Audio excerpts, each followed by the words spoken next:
Allah SWT. Rasulullah sallallahu alaihi wasallam berkasih untuk itu nikmat ini. Dengan berkat Nabi SAW kita telah dapat nikmat ini, dan nikmat ini nikmat yang besar.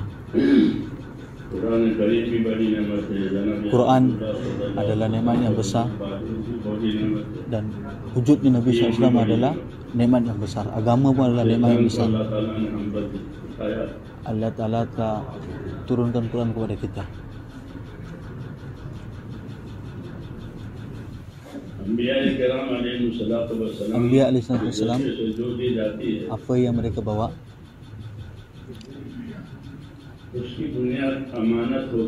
Dia punya asas dia ialah amanat. Supaya dalam dunia ini pertama sekali amanat. Sebab tu Nabi-Nabi dia dipanggil Amin, orang yang beramanat. Amin. 40 tahun Nabi dia ada pengalaman dengan amanat tadi. Dia tak akan buat berlawanan dengan apa yang dia amanatkan.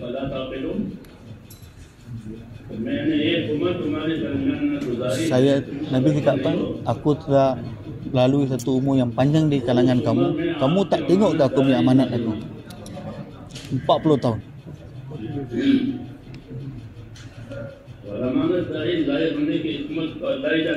Apakah hikmat untuk tunjukkan amanat tadi? Tapi zahir dia ialah apa? Allah Ta'ala telah jadikan dunia ini darul hukuk, tempat untuk tunaikan hak. Dalam dunia ini kita tunaikan hak. Darul hukuk. Dunia ni adalah tempat kita tunaikan hukum, hak. Dalam dunia ni ada hak Nabi, ada hak Allah, ada hak kitab. Yang ni berapa banyak hubungan, banyak itulah hak. Ini adalah asas kepada hak. Hak ni bila ada talian, bila ada hubungan, ada hak. Begitu juga harta. Harta ada hak dia. Supaya apa? Harta tadi tidak sia-sia. Dunia adalah tempat hak. Allah Ta'ala jadikan dunia ni tempat hak. Dan hak ni macam mana akan sempurna? Bila ada amanat. Amanat. Bila tak ada amanat, maka tak boleh nak sempurnakan hak. Untuk itu Nabi SAW telah dijadikan amin, orang yang paling beramanat. Berapa lama Nabi SAW sehingga ke orang telah ikrar bahawa Nabi adalah orang yang amin, orang yang beramanat. Tak ada satu orang yang boleh tunjuk jari kepada Nabi SAW tentang amanat Nabi, kerana semua orang percaya kepada Nabi. Mereka simpan amanat mereka kepada Nabi. Apa ini kita punya ada masalah dengan jumpa dengan Nabi. Ini hanya kerana benda ni. Asas dalam kerja ni, dalam agama ni adalah amanat. Dengan penuh amanat kita nak buat kerja agama. Untuk itu semayang telah dikatakan amanat, wuduk telah dikatakan amanat. Ini kita ada macam-macam amanat sebenarnya. Untuk nak faham amanat ni tadi, macam mana nak jaga amanat ni? Iman ni dia punya hubungan dia dengan amanat. Nabi cakap apa? Orang yang tak ada amanat dia tak ada iman. Maksud dia ialah kerja agama ni dia punya hubungan dia dengan amanat. Apa maksud amanat? Satu segi ialah ini datang daripada Allah. Ini apa kerja yang kita buat ini adalah untuk Allah. Ini adalah amanat Allah. Allah bagi kepada kita, kita adalah hamba dia, kita kena buat kerana dia. Satu lagi ialah amanat. Lagi satu segi ialah apa? Ini amanat ini kita beramanat atas manusia. Apa maksud dia? Kita kena inginkan kebaikan daripada setiap orang. Kita kena kesian kepada semua orang. Untuk itu setiap Nabi, mereka dalaman mereka inginkan kebaikan daripada setiap orang, setiap Nabi. Nabi cakap apa? Saya tak nak buat apa-apa daripada kamu. Maksud aku, inni lakum nasihun amin. Aku ini inginkan kebaikan daripada kamu semua. Macam mana kamu semua dapat beri kebaikan. Itu saja Nabi punya. Nabi tak minta apa-apa daripada kaum dia. Aku tak nak apa-apa daripada kamu. Tak nak harta, tak nak kedudukan, tak nak benda, tak nak apa pun tak nak. Inilah khair khair, inginkan kebaikan. Fikir macam mana manusia dapat kebaikan. Mana jalan yang paling baik untuk dia. Apa perkara yang paling baik untuk umat. Untuk diri kita, setiap orang dia kena faham. Kena faham kita orang yang salah. Hazrat Umar radhiyallahu anhu selalu dia nasihat kepada orang. Ittahimu anfusakum. Kamu kena faham bahawasanya kamu orang yang salah, kamu orang salah. Kalau kita anggap kita punya salah, maka mudah untuk islah. Kalau kita tengok orang lain punya salah, kita sampai bila tak boleh islah. Kalau kita anggap kita orang yang salah, maka semua masalah akan selesai. Kalau kita nak betulkan orang lain, tak sampai bila tak boleh betul. Ittahimu anfusakum. Kita kena rasa diri kita yang salah, kita yang tak betul, kita yang salah. Inilah jalan yang paling mudah sekali. Hazrat Umar radhiyallahu anhu, sahabat-sahabat ini dalamnya, inilah pengajaran mereka. Dan buat usaha ni untuk bina akhirat kita. Ini khas apa yang dibawa oleh Nabi-Nabi. Setiap Nabi-Nabi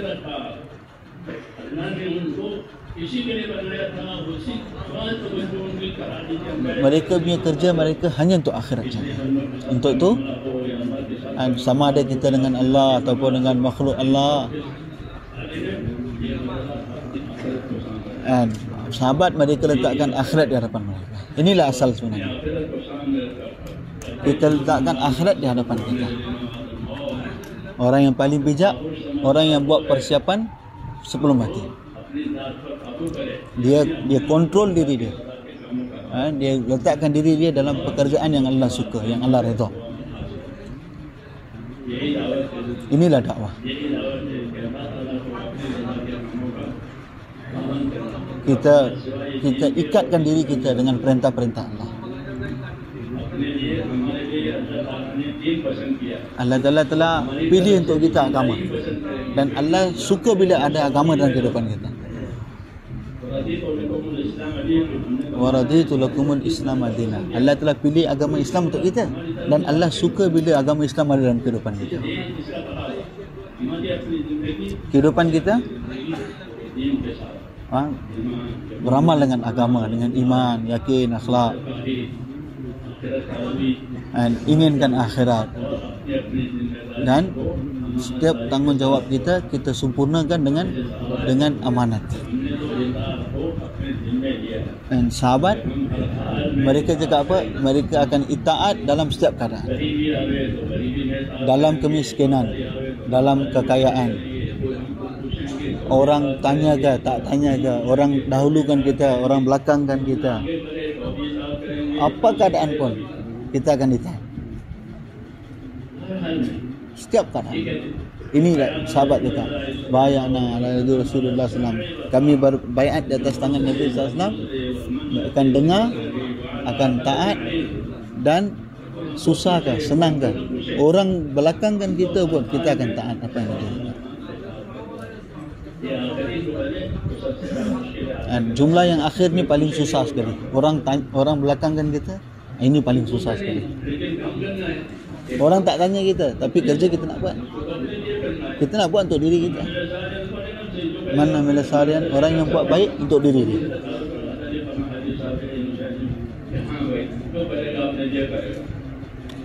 Apa yang kita buat untuk diri kita.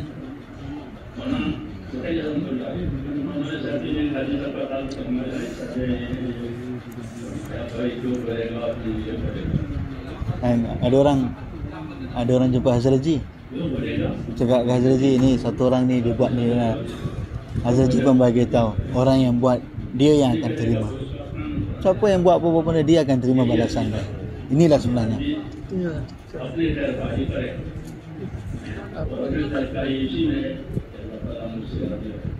Allah, macam mana Allah dapat redha dengan kita. Ini maksud kita. Inilah dalam dunia ni. Untuk tu kita nak buat kerja, kita nak gunakan kebolehan kita. Dan kebolehan yang Allah bagi ni, ini adalah satu amanat. Kekuatan dan kebolehan yang Allah bagi ini adalah amanat. Allah bagi untuk apa?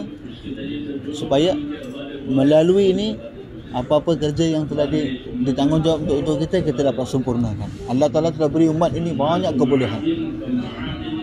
Umat ini Allah telah beri macam-macam kebolehan. Manusia begitu berharga sekali seperti itu lubuk emas dan berlian. Tiap-tiap umat ini ada macam-macam kebolehan. Dan kebolehan ini adalah amanat.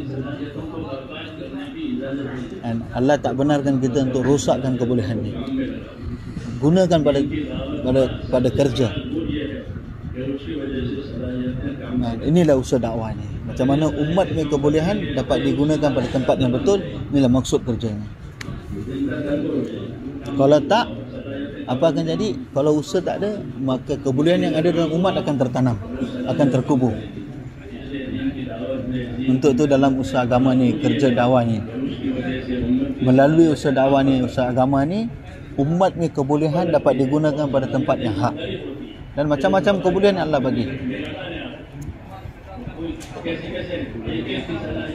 Satu-satu orang Allah Ta'ala bagi dia macam-macam kebolehan. Macam-macam kebolehan. Dan kebolehan tadi, tahap orang cakap apa, paling tinggi tahap. Kerana pengorbanan dia, kerana usaha dia, Allah Ta'ala akan zahirkan. Dan bila usaha tadi dijalankan, selayat kebolehan umat telah zahir, demi berkat dia, semua orang telah dapat, seluruh umat telah dapat. Satu-satu orang.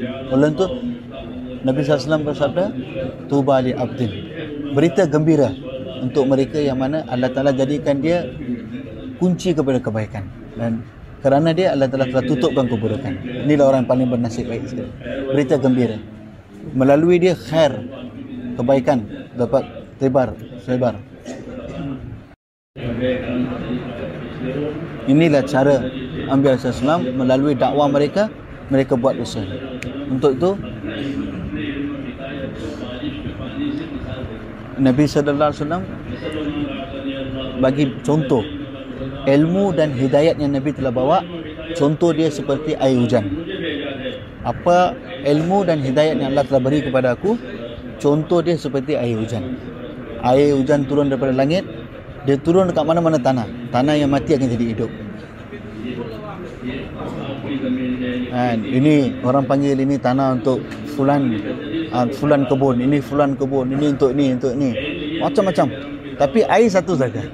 Macam tu juga dengan usaha Anbiya SAW, Allah Ta'ala akan hidupkan hati-hati manusia. Macam-macam kebolehan daripada umat akan zahir.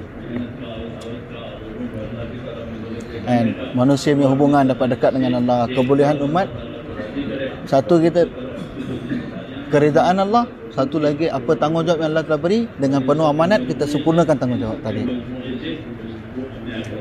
And dengan ini bina akhirat kita. Inilah cerita dia. Anbiya SAW, mereka mizaj adalah akhirat.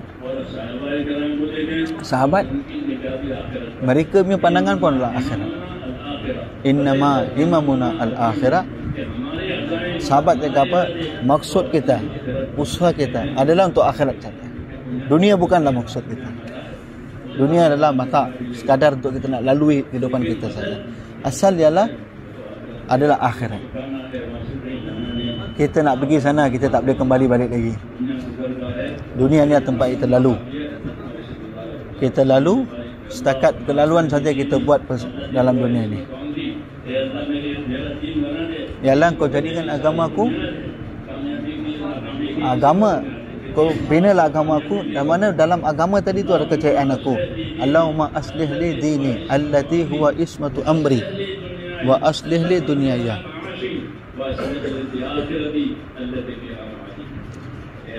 Ialah kau jadikan duniaku ni, jadikanlah duniaku sekadar untuk aku lalu saja, ya Allah. Kau betulkanlah duniaku sekadar aku lalu saja. Kadang-kadang banyak nikmat, kadang-kadang kurang nikmat. Ya Allah, Engkau binalah akhirat aku, kerana akhiratlah tempat yang sebenar aku, ya Allah.